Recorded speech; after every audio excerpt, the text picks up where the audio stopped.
Hello, everyone.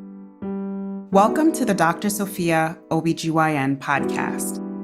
I'm an OBGYN practicing for over 15 years in my native New York City, and I love to help women learn about their bodies, empower them, and embrace themselves. On this podcast, we talk openly and with heart about all things affecting women, from pregnancy, menopause, periods, sexual health, fertility, and so much more. Disclaimer: this is general medical information based on my professional opinion and experience. For specific medical advice, please refer to your physician. Hello, everyone, and welcome to the Dr. Sophia ObGyn Podcast. Today, I am joined, as I always am, with my co-host and good friend, Touseef Mirza. Hello, everybody. And as always, we talk and chat, and we are so excited that it's summer.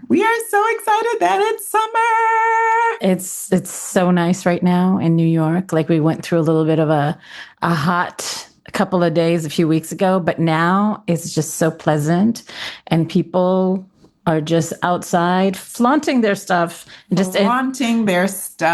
it's just such an amazing energy in New York when the first few weeks of summer starts. Exactly. And what else happens when we have the first few days of summer?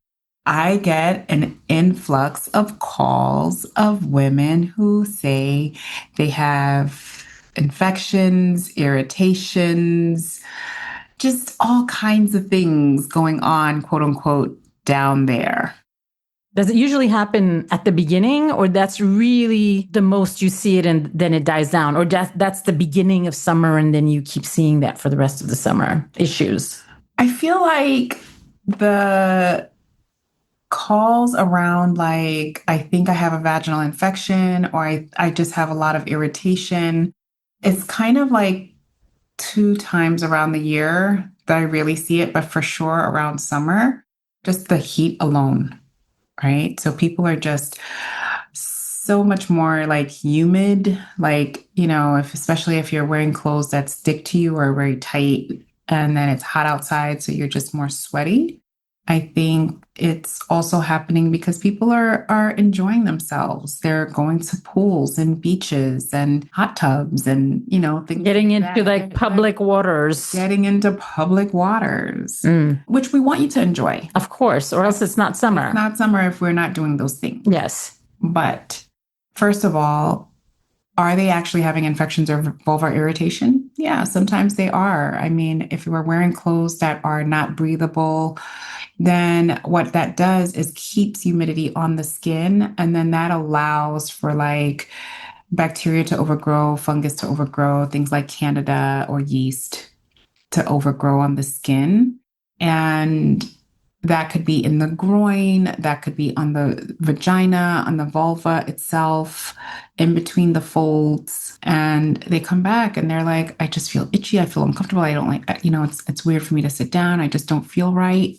So basically what you're saying is because of all these different activities and also because of the temperature, from a vaginal and vulva area perspective, it affects us in a different way than the rest of the year.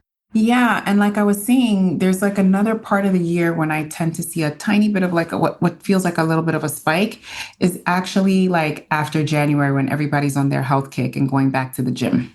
Things that can be sometimes related to things like pH balance changes, just because we're either trying to stay really dry or over washing or putting in more fragrances or things that have way more chemicals on our skin during this time. People are using maybe more wipes or more, like wiping with things that have chemicals on them. Well, number one, I don't understand that concept. Like, I don't know. Maybe it's because I'm from Canada originally. I don't know. But for me, like the whole, like trying to be more fresh down there. I mean, I just like take showers and use water to wash myself, and that's it. Like I've never understood other things that we need to put? Because I always felt that it's such a sensitive area that if anything, it's going to irritate it. So I've never, ever tried to do any of those things. Like less is definitely more, but you'd be surprised. I mean, at the end of the day, people want to feel like, spring flowers. And it's the concept. I think we're kind of, unfortunately, just even as a society, like there's such a big industry in the fragrance industry. So, for example, the Bath and Bodies of the world and all the different creams and potions and lotions and body washes and making women feel like they're supposed to have this perfume smell as opposed to their just normal odor, what their bodies are like just all the time. Are you talking specifically from a vulva perspective or just in general in terms of the body? I mean, in terms of the body, yes, but from a vulvar perspective, I feel like women are a little bit more fed this notion that their genital area is supposed to have this, like we're in a garden. Because it's like the way that women come into my office when there is a Bath and Body Works sale. And I don't mean to single them out. I'm just saying, like, when there is a sale on some stuff, I always have to be like, please don't buy the latest and greatest. Please. Please don't do it.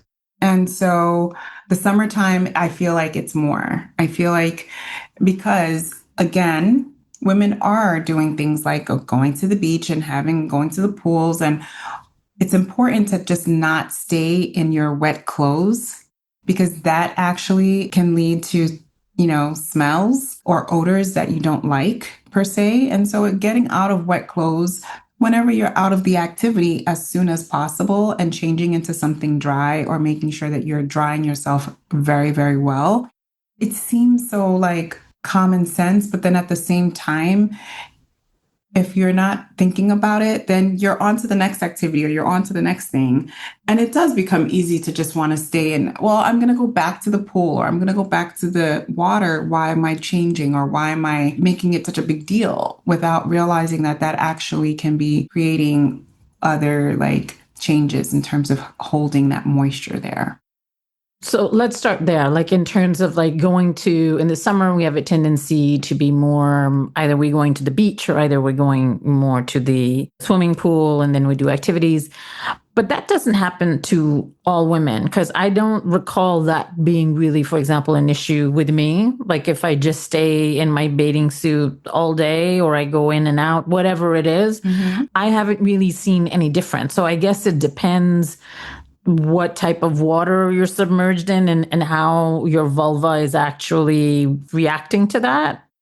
I think it just means that you've done a great job keeping good bacteria in your vulva. Yay! Okay. It means that you haven't stripped your skin of the good things that should be there to protect you when you're in that kind of environment. And moreover, we're all different, and definitely the vulvar and vagina area are sensitive areas, and it's not the same for everyone. Also, some of us are more sensitive to different, even just materials in your clothing. Some people actually, things like Lycra or things that hold spandex that hold moisture, it doesn't really whisk away like cotton would, for example, in terms of drying. Those are some of the things that can, in someone who is sensitive, make them have the irritation. And the irritation doesn't have to be like bacterial or fungal. It could just be what we call like a contact dermatitis from different even materials in clothing. It's important to pay attention to that, especially under the hot and humid conditions. I think we just take it for granted. And I'm happy for you that you've never had these experiences, but it can happen. I know that I definitely see a spike during the summertime. And I wanted to be clear to address it and to talk about it and to let women know this is not the time to be overwashing your body. And what do you mean by overwashing? Well, again, because we are hot, okay, and we are sweating, like it doesn't mean that you need to every single time use some type of strong soap to clean yourself. Something gentle and mild in order to just make you feel fresh and just water. Just water. And just water. As opposed to, like I said, sometimes we feel like if we do feel like we have an odor, then there's like, oh, let me use something like antibacterial, because you're like, oh, maybe I have an infection, not realizing that the antibacterial can actually be the thing that makes it worse. That makes it worse. Right. Exactly. The thing that makes it worse. And let's be clear, when we say an odor, there is a natural odor of the vulva. I want to tell people when it comes to odor is to pay attention to their body. We're talking about like a foul odor, right? Exactly. A foul odor should be evaluated. And I've even had this before where people think that, oh, okay, if I start to feel like I might start to have a little infection, I'm sure by going to the beach, it's going to cure it because they're in the salt water. Or I'm sure by going into the chlorine or going into a pool, that's going to cure it. No. If you feel like you're truly having an infection because your discharge has made you now feel very uncomfortable. Vaginal discharge Has made you feel very uncomfortable. It's become super heavy. Or itchy. And it's itchy and it smells bad. That requires a trip to your doctor. On the flip side, what I'm talking about is we all sweat. And in summertime, what happens in terms of why people tend to feel like they may have more odor is simply from dehydration, because they're not drinking enough water in order to clear out their system. And so one of the easiest things to do is to start to drink a lot more water when you feel like you may be experiencing a shift in your normal body scent. So it seems to me like there's 3 levels here. I'm a systems thinker, so that's just how I roll. So there's one level, which is like your natural scent, okay, which is not a bad scent. Maybe you don't like the scent, but it's like, it's just what your body smells. No, right. Smell. And that's, or no smell or a little smell, whatever. I mean, it's just a constant that's there. And that's just what it is. There's nothing to worry about. That's just what it is. That's one. Number 2 is if you're starting to smell something, maybe not the foul smell, but in the summer where maybe it's musty or musty. Right. So that's level 2. Okay. And level 3 is when not only is it foul smelling, but also you have like discharge or you have other symptoms associated with that. So that's like a different level. So you have these different types of smells and there's different ways of considering each. Yeah, and addressing it. So that's one thing in terms of complaints, concerns, what's bothering people in the summertime. I also get a lot more women coming in with things like UTIs. And UTIs being? Like urinary tract infections.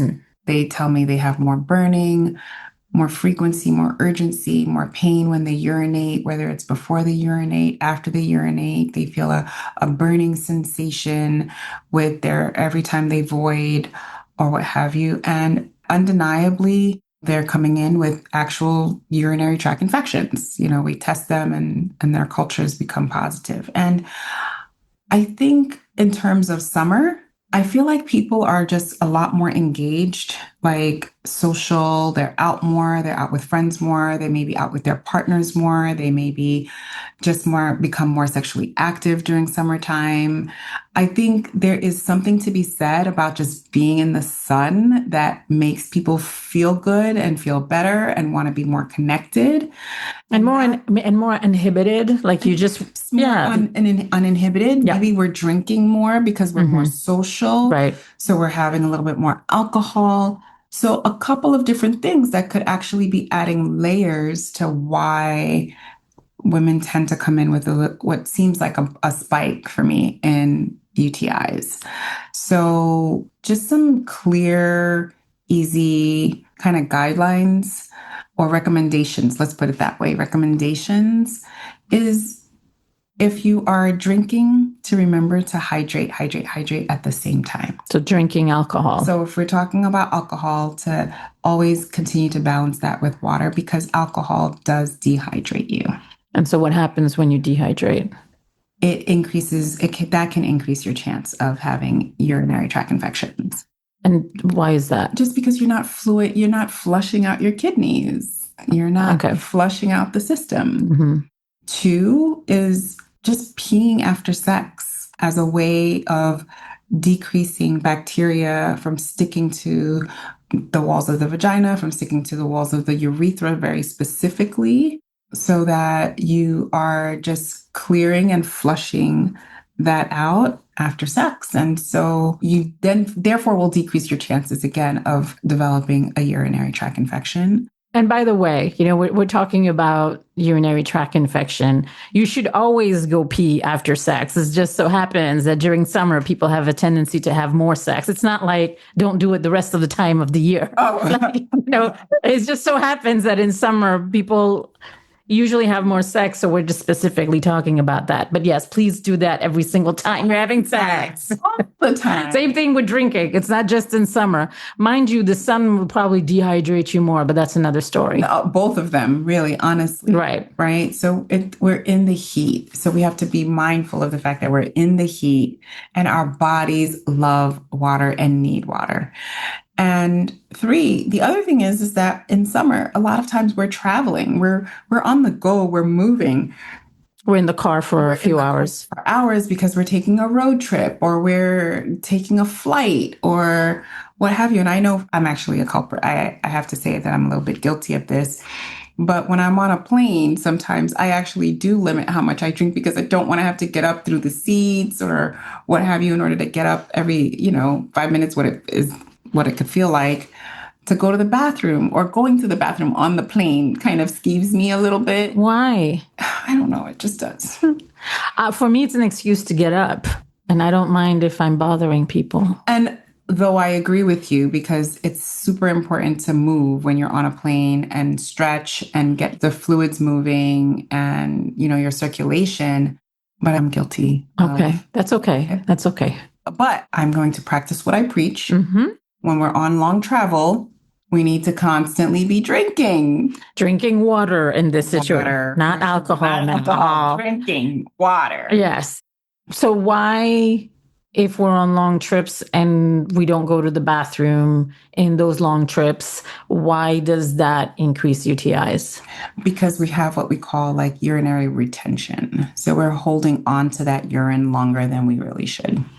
And so there's a greater tendency for bacteria So to if develop. there was bacteria there, we've now made a nice little breeding home for it by holding it there in the bladder, in the urine. See, I didn't know this. I didn't know that by not going to the bathroom that it could increase your chances of getting a UTI. I mean, knock on wood, I haven't had many UTIs in my life, so I'm very happy with my vaginal, vulva, and urinary bacteria system. Thank you very much. But also, I just don't like to have a full bladder. I want to be comfortable. Listen, the brain will accommodate. So sometimes it gives you that signal, it's time to go to the bathroom, and then you start doing something else, you walk around or whatever the case may be. And then that signal kind of goes away for a little while before it comes back, And for some people, whether it's because of their jobs, their lifestyles, what have you, they have trained, their bodies are almost trained to hold their urine. That is definitely not what we recommend. We want you to be going to the bathroom when you get that first signal and say, oh, okay, it's time for me to go to the bathroom, and replenish what you've lost by drinking. And especially under these conditions, because you just at such a higher chance of having dehydration, So when you're I'm just thinking about, those times where you can't go because there's no bathroom around or whatever the situation is, and your bladder literally hurts, when it's painful. Oh, that's we've crossed the line. Signals. Not only miss, I can only think about the freaking signal at this point. Yeah. That's the only, because I'm in pain. It just goes, she goes, if this girl don't know what the hell's going on, we're just going to keep it on. Yeah. That's really not a good thing for UTIs, therefore. No. All right. Okay. I will. Not that I want to be in that state. Sometimes it's just hard. Sometimes maybe you just have to pull the car over, and go in the ditch. I've done that many times. Yes, I have. Okay. So summer behaviors that are just going to keep us healthier is, again, I can't stress this point enough, drinking enough water, not using, highly chemical fragrances, soaps, body washes, lotions, etc., especially in our genital area. Getting as soon as we can out of wet clothes or humid clothes because of a workout or, from going to the pools or wherever we go that we enjoy, but to remember to change when we can into dry clothes. Right. Or like if it is a humid day, to try to wear clothes that are breathable. Yeah. Like cotton. Cotton's great. Or linen. Yeah, exactly. And we're going to pee after sex. Yes. Yeah, we've got to pee after sex, but enjoy it, girl. Yeah. Get out there. Enjoy the sex and then enjoy the peeing. Yeah. Enjoy all of it. Enjoy all of it. All right. The good news is these are not serious issues. No, they're not. Like I said, oftentimes women are coming in, they think they have a yeast infection, a BV type of infection, which is really a change in your pH balance. But at the end of the day, there are things we can do to help our bodies to help try to avoid us from getting those things. And let's differentiate if we do have a true smell, discharge, itchiness, discomfort, see your provider in order to confirm what is going on. Again, with our little extra sexy time, we want to make sure that we're preventing STIs and STDs. So we're wearing our condoms, we're doing barrier protection because those things are still there. They're still out there. We're having a good time, but it doesn't make it not happen. But yeah, enjoy the summer, man. We love the summer. We wait for it all year and then it's finally here. So yes, it's here. We have to be outside. At the end of the day, I think it's good to just keep hearing it over and over and over again, how we care for ourselves. And I really just thought that now was a good time to talk about this. Mm-hmm. Well, I am going to embrace my bladder because I didn't realize that I was putting unnecessary strain. It's not like I want to hold my pee, but aside from being uncomfortable, I didn't even realize that has an impact, a potential influence on developing a urinary tract infection. So now when I'm on the computer, the first signal comes, boom, girl. Go to the bathroom. Go to the bathroom, empty your bladder, replace those fluids you've lost. Summer, autumn, winter, spring. All the time. All the time. I hope you ladies have had as much fun as we have talking about our summer and how we're going to embrace our bodies and embrace ourselves. Thank you so much for listening to the Dr. Sophia ObGyn Podcast. Bye for now. Bye. This is general medical information based on my professional opinion and experience. For specific medical advice, please refer to your physician. Until next time, embrace your body, embrace yourself.